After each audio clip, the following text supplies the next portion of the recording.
Oh, praise God. Hallelujah. Ɔdɔfo Nyankopɔn nhyira wo. Mesama wakɔ abade bɔte ase sendwumadi yi so. Mayɛ mmɔ mpaeɛ.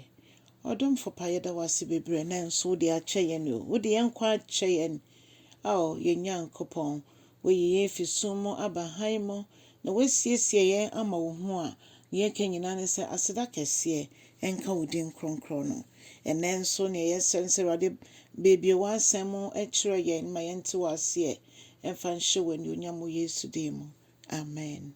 Ɔdɔfoɔ, yɛbɛfa yɛakenka nsɛm efi Korintofoɔ nwoma ɛtɔ so 2 ɛtire dubaako ne kyekyɛm dumiɛnsa kɔsi dunum. 2 Corinthians chapter 11, the verses 13 to 15. Ɔdɔfoɔ na Paul gu so ne Korinto asafo no ɛkasa fa atorofo adiyifoɔ, atorofoɔ, makyerɛkyerɛfoɔ, atorofoɔ, asɛmpakafoɔ ne asomafoɔ ne adeɛ. Na yɛhu ne sɛ saa berɛ bɛsi saa berɛ no ɛbɛsi saa berɛ deɛ nneɛma ɛyɛ nneɛma bɔne ɛda biara ɛkɔ n'anim ɛincrease bɔne su no kɔ n'anim. Ɛno nti nnipa bebree aba sɛ ɔmobɔ Kristo din nso ɔmo nhyɛ dɛ anim Kristo.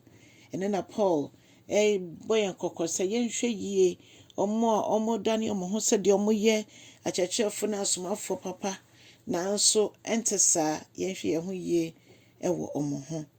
Na megye di sɛ Onyankopɔn a ɔnam n'adom so ɛkasa kyerɛ fa Paulo nwoma yi a ɔde kɔma Korintofoɔ mu yi. Ɔbɛma yɛn nso yɛni aba yɛn ho so na yɛni ada hɔ. Agya Nyankopɔn nkasa ho yɛn mmɔbɔ na ɔnsiesie yɛn ɛmfa ma ne ho. Ɔho yɛn mmɔbɔ na ɔma yɛhu ne kɛseyɛ ɛne ne mmaniyɛ. Na yɛmbata twerɛ no ho sɛdeɛ ɛbɛyɛ a ɛmframa bi akɛkɛ ɛmmɔ yɛn ɛmfi Kristo n'ase. Nkyerɛkyerɛ bi a ɛnyi yɛn ɛmfi Kristo n'ase. Na mmom no, yɛbɛbata twerɛ no ne ate aseɛ nam sɛ Honhom Kronkron wɔ hɔ sɛ ɔbɛkyerɛkyerɛ yɛn. Honhom Kronkron no nka ho a yɛntumi ɛnyɛ hwee. Nti ɔno ankasa ma ne nhoma ne so na ɔnhyɛ ne ho anuonyam. Ɔma yɛhu ne kɛseyɛ ɛne ne mmaniyɛ. Awurade mmoa yɛsua n'asɛm a yɛnte aseɛ ama obi dane asɛm no a yɛni aba yɛn ho so. Agya Nyankopɔn ho yɛn mmɔbɔ sɛ yɛbɛtena ne mu na yɛayɛ nkurɔfoɔ a yɛpɛ mpaeɛ a yɛbata Honhom Kronkron ho ama ɔkasa a yɛate ne nne na yɛn nso yɛkasa a wɔate yɛn nne. Ɔdɔfoɔ, nkyerɛkyerɛ ɛkɔ so wɔkɛri so wɔhu deɛ ɛfiri Awurade ɛne deɛ ɛmfiri Awurade. Ne nyinaa ne sɛ asafo no mu ayɛ saa nkurɔfoɔ yi ma ɔmo a mofrɛ ɔmo ho sɛ ɔmo yɛ gyidifoɔ nso ɔmo nyɛ gyidifoɔ. Ebi koraa aba abɛyɛ asafo mpanimfoɔ, ebi aba abɛyɛ asɔfoɔ ɛna ɔmo de di asafo no nya. Ɛsiane sɛ Bible sɛ ebinom bɛda mo ho adi sɛ hanbɔfoɔ ɛfisɛ ɔmo wura nankasa ɔyɛ ɔbonsam no ɔda ne ho adi sɛ deɛ ɔyɛ ɔhanbɔfoɔ nanso ɔnyɛ hanbɔfoɔ. Adɔfo nom, ɛsɛ sɛ yɛhwɛ yɛn ho so yie. Ɛnkanka ɛberɛ a Kristo ma yɛn no abɛn. Saa berɛ na ɛsɛ sɛ yɛhwɛ yɛn ho so yie na yɛde yɛn ho bata Kristo. Ɔse sɛ mete mo mu na m'asɛm ɛnso te mo mu a modeɛ mobisa biribi a mobisa a m'Agya ɛbɛyɛ ama mo ɛfisɛ moabɔ me din Jesus ɛna mode ebisa. Ɛno nti obisadeɛ ɛne sɛn. Wohaw ne w'amanneɛ ne wo kwadanada ɛne sɛn.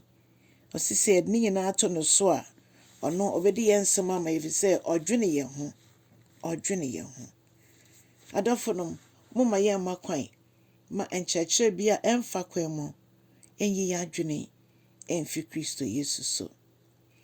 Ɔdɔfoɔ kae sɛ ɛbenade biara nso nɔnan anwummerɛ nso yɛ Family Life Education dwumadie no ɛba so live ɛwɔ Facebook ɛne Zoom so na ɛkyire yɛ recording so a yɛde ato YouTube so.